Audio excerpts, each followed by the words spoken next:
She live-streamed, "Watch me make my pathetic boyfriend cry. He's so weak." I smiled. This'll be good. Then I served her eviction papers on camera. Her parents' house was in my name. The stream hit 2 million views as she literally begged. Someone made it into a remix that went platinum. I, 27 male, was sitting in my home office when I got the notification. My girlfriend Tessa, 25, was going live on Instagram. Nothing unusual. She'd been trying to become an influencer for the past year, mostly fitness content and lifestyle vlogs. I usually ignored them, but the title caught my eye. Real talk, dating down, and why I'm done settling. Should have trusted my gut and closed the app right there. Instead, I clicked. There she was, in our bedroom, well, my bedroom technically, doing her makeup while talking to her phone. Already had like 800 viewers, so like, "You guys keep asking about my boyfriend," she said, applying mascara. And honestly, I need to vent. This man is so pathetic. Like, I'm literally carrying this whole relationship on my back. I turned up the volume, genuinely confused. We'd had breakfast together 3 hours ago. Everything seemed normal. Example? "Oh girl, where do I start?" She laughed. "So yesterday, right? He comes home from his little office job all tired and stressed. I'm like, babe, I need content for my channel. Let's go somewhere nice for dinner. And this man says he's too tired and suggests we order takeout instead. Takeout. Can you imagine? The comments were flooding in. Hearts, fire emojis, people calling me trash. She was eating it up. And don't even get me started on how weak he is emotionally. Last week his grandpa was in the hospital and he literally cried, like actual tears, in front of me. I was so embarrassed I couldn't even look at him. That hit different. Grandpa Joe had a heart attack. He raised me after my parents died. But okay, Tessa. She kept going for 20 minutes. Apparently I was broke. I make $95K as a software engineer. Boring, because I don't want to party every night, and built like a dad bod at 27. I'm 5'11", 175 pounds, gym 4x a week, but whatever. Honestly thinking about doing a whole series called Dating Down Diaries. Like, I'll secretly film him doing pathetic stuff. Would you guys watch that? The viewer count hit 2,000. Comments exploding with excitement. OMG, yes queen. Drag him, sis. Why are you even with him? That's the thing, she said, now putting on lip gloss. I'm not gonna be much longer, but first I wanna have some fun. Tomorrow I'm gonna see if I can make him cry on camera.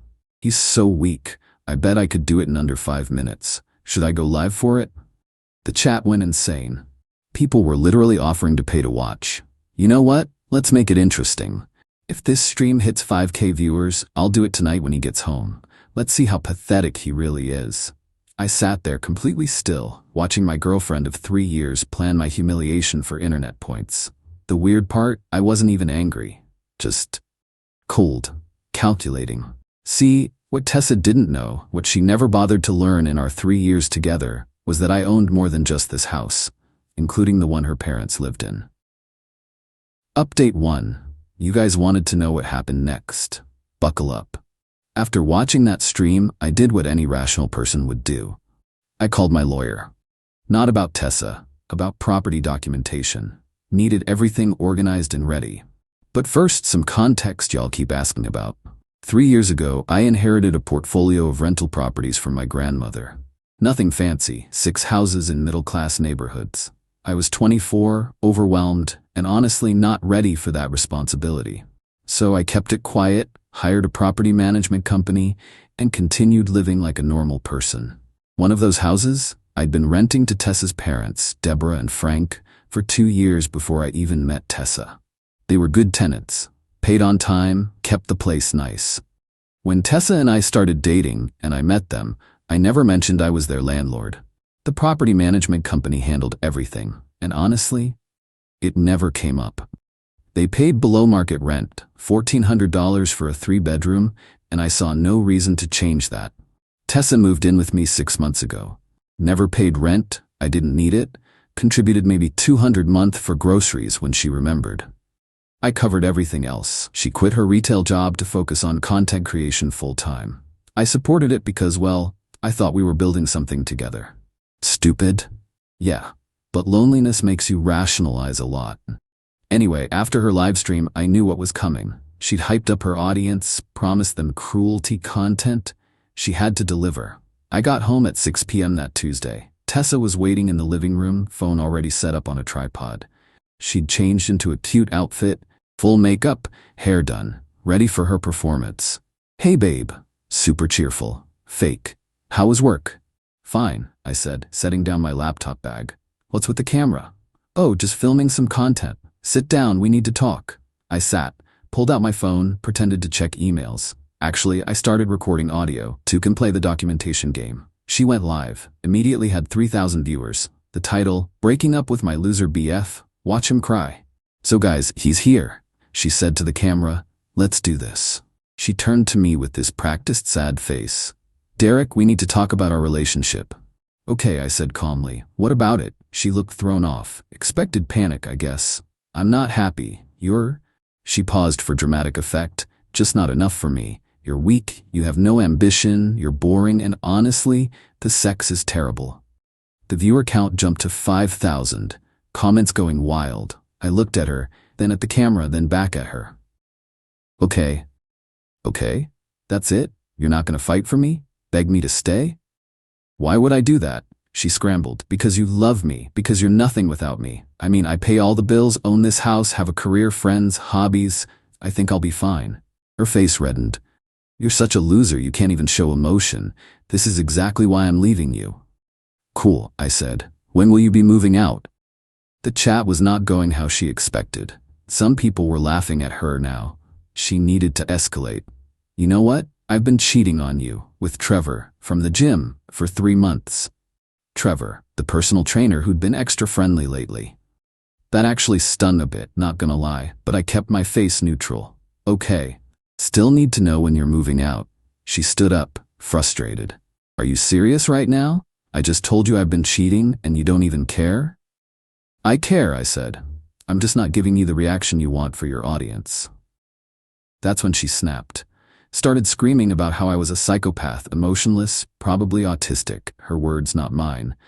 Definitely had a small dick, objectively untrue but whatever, and my dead parents would be ashamed of me.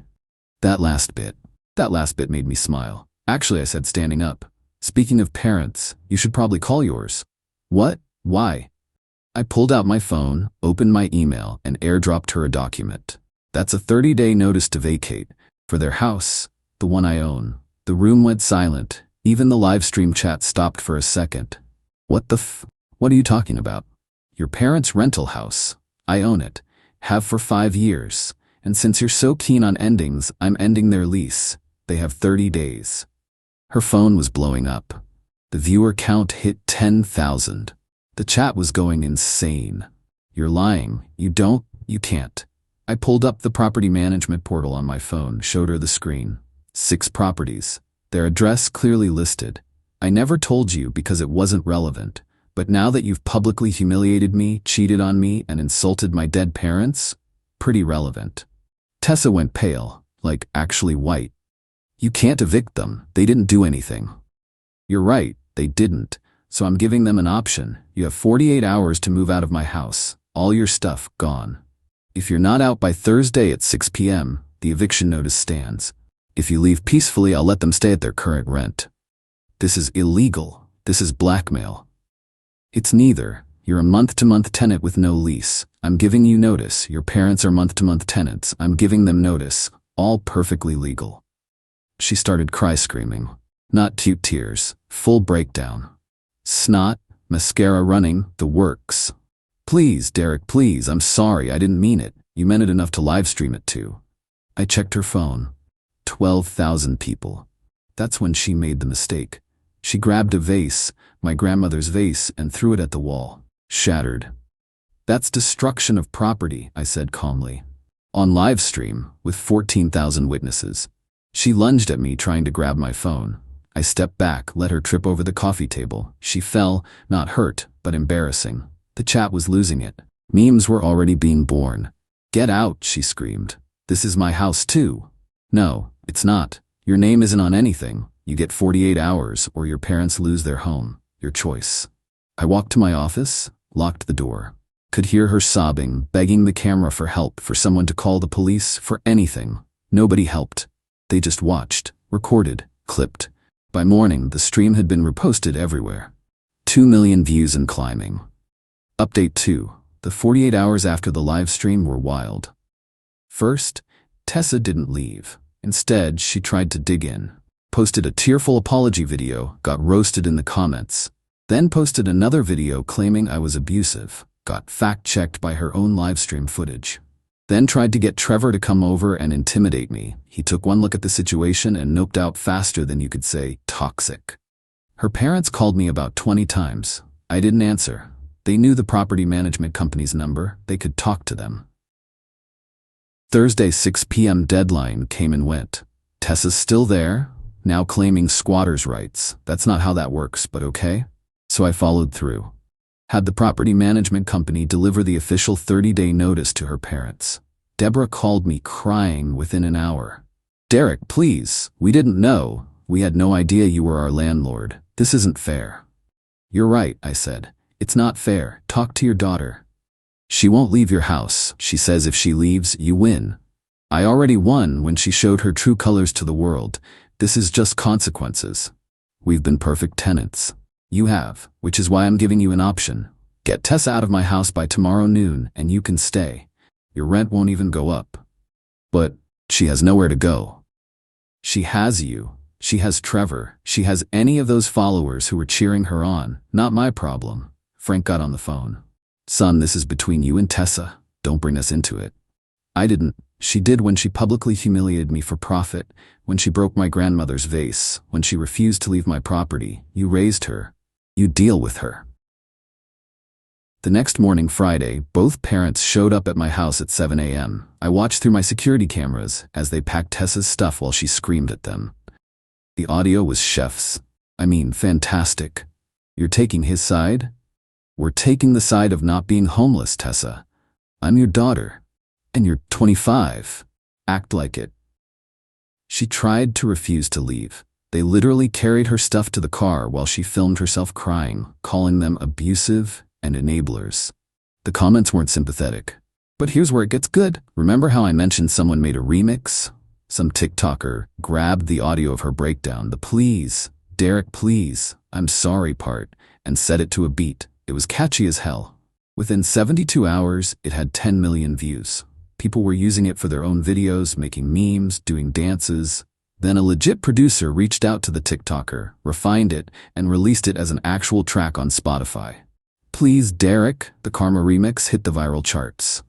I'm not kidding, it peaked at number 3 on Spotify's Viral 50. Tessa tried to sue for using her voice without permission. Lawyers told her she live-streamed it publicly with no terms of service about derivative works. She had no case. The best part? The producer sent me a check for $2,000 as a thanks for the inspiration gesture. I donated it to a domestic violence shelter and posted the receipt. That got another 1 million views. But Tessa wasn't done. Oh no, she went nuclear. Update 3. After moving back with her parents, Tessa lost it. Like completely lost any grip on reality or strategy. First, she started started asking for donations. Called it Surviving Emotional Abuse, Help Me Rebuild. Goal, $50,000. Raised, $127. Even her most loyal followers could see through the BS. Then she tried the legal route, sent me a cease and desist about the emotional distress I was causing by not evicting her parents after she moved out. Her lawyer dropped her after seeing the livestream footage. Then came the masterpiece of poor judgment. She decided to expose me. She went live again, this time from her parents' house. Titled it, "The Truth About My Abusive Ex," with receipts. Her receipts included screenshots of me saying I was too tired for expensive dinners, proof of financial abuse, a photo of me at the gym, proof I was cheating with gym girls, text messages where I asked her to contribute to groceries, proof of controlling behavior, the property management portal screenshot I'd shown her, proof of, being a secret millionaire. The last one backfired spectacularly. People did the math on 6 rental properties and realized I was worth at least $2 million. The comments turned into, "So you fumbled a millionaire? He paid for everything and you called him broke? Girl, you had one job. Generational fumble." The memes were brutal. Someone made a "How to Lose a Millionaire in 10 Days" poster with her face on it. Another person created a whole TikTok series called Tessa's Fumble Era, documenting every red flag I should have seen. But the real nail in the coffin came from an unexpected source. Trevor. He posted his own video. Apparently, Tessa had been telling him I was abusive, controlling, that she was planning to leave me for months. He felt guilty about the affair until he saw the live stream. Then he realized she'd been lying about everything. His video was short but devastating. Just so everyone knows, she told me Derek was abusive. Said he yelled at her, controlled her money, isolated her from friends. I watched that stream. Dude was calmer than a meditation teacher, while she destroyed his stuff. I got played. My bad, Derek. The comments on his video led to something interesting. Other guys started coming forward. Turns out, Tessa had a pattern. 3 ex-boyfriends posted their stories. Same playbook. Move in quick, quit working, create drama for attention, publicly humiliate them when they got tired of it. One ex, Qley, shared screenshots from 2 years ago. She'd done almost the exact same live stream with him. Called him weak, pathetic, filmed herself breaking up with him. The only difference? He actually cried, begged her to stay. She ended up staying another 6 months until he caught her stealing from his wallet. The internet did what the internet does. They found every old post, every deleted video, every cached tweet. Created a whole timeline of Tessa's grifts. Someone even found her old blog from college where she literally wrote a post called How to Date Up, a girl's guide to finding a provider. Meanwhile, I just lived my life. Went to work, hit the gym, hung with friends. Started dating Lucia, a software developer from my climbing gym. Yeah, I climb now, needed a new hobby. She thought the whole situation was hilarious. Her favorite song? The remix, obviously. Last week I got a text from an unknown number. It was Tessa. Derek, can we talk? I know I messed up. I've been in therapy and I realize now that I was projecting my own insecurities. I miss us. I miss what we had. I screenshotted it, then blocked the number. Her mom texted me yesterday. Derek, Tessa's having a really hard time. Nobody will hire her because of the videos. She can't get an apartment because landlords Google her. Is there any chance you could post something saying you forgive her? Just to help her move forward? I responded. Deborah, Tessa wanted to be internet famous. She got her wish. This is what fame looks like in 2024. Also, your next lease renewal is coming up. Market rate for your house is now $2,100 a month. I'm only raising it to $1,600. You're welcome. She didn't reply. Final update. Wasn't gonna update again, but the conclusion is too perfect not to share. Remember Please Derek, the Karma remix? It got nominated for a Webby Award in the viral sound category. Didn't win, but the nomination was hilarious enough. Tessa tried to rebrand, changed her username, dyed her hair, started a fitness account. Got recognized immediately. Her comments were just the remix lyrics and Derek's ex over and over. She gave up after 2 weeks. Last I heard through mutual friends, she's working at a call center. They don't Google employees. Lives with her parents still. Trevor is engaged to someone else. Her Instagram is private with 43 followers. Her parents are still my tenants. They pay on time, keep the place nice, and Deborah sends me a Christmas card with an apology note every year. Just got this year's. It said, "We failed as parents. Thank you for the life lesson, DNF. I'm doing great. Still with Lucia." She moved in last month. She's on the lease and contributes 50-50. Imagine that. We're planning to convert one of the rental properties into our future home. Grandpa Joe recovered fully and thinks the whole story is hilarious. Keeps asking if I'm still making girls cry on the internet. He's savage for 82. The best part? Last month, I was at a coffee shop when I heard someone playing the remix. A girl was showing her friend, "This is why you don't fumble good dudes for clout." Her friend asked, "Is this real? Did this actually happen?" "Yeah, girl, there's a whole documentary about it on YouTube now." There's not actually a documentary yet, but the fact that people think there should be one says everything. To everyone asking if I regret being so harsh, no. She wanted to monetize cruelty. She wanted to profit from humiliation. She got exactly what she was selling, just from the other side of the camera. The only difference is my version was legal, documented, and came with receipts. Play stupid games, win stupid prizes. Or in Tessa's case, win a viral remix that will haunt you forever.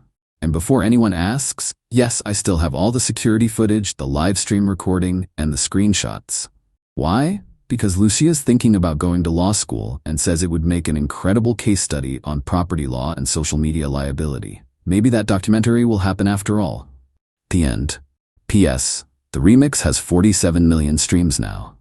I don't get royalties, but I do get the satisfaction of knowing it exists.